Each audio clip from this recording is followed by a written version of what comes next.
YouTube channel Dhadu Music को subscribe करें।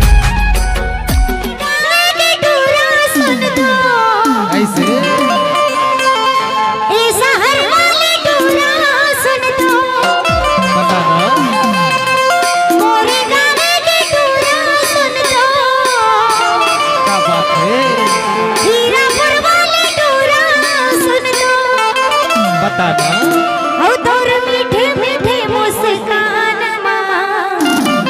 क्या बात है मीठे मीठे मुस्कान मैं होगी हो बही पगली रे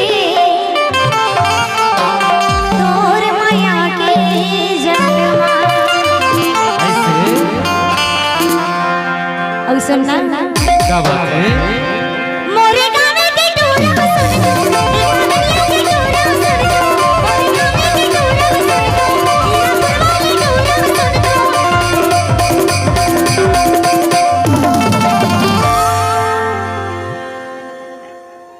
हेलो कैसे भैया का कहत हो मोरे गावे के टूरा सुन दो हरियाली टूरा सुन दो मोरे गावे के टूरा सुन दो मीठे मीठे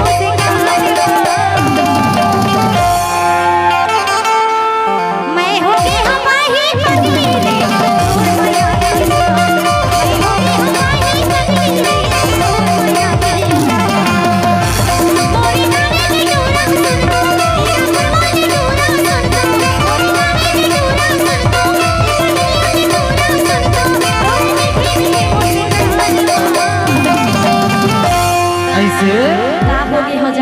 बताना मैं होगी हमारी पगली रे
मैं होगी हमारी पगली रे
बताना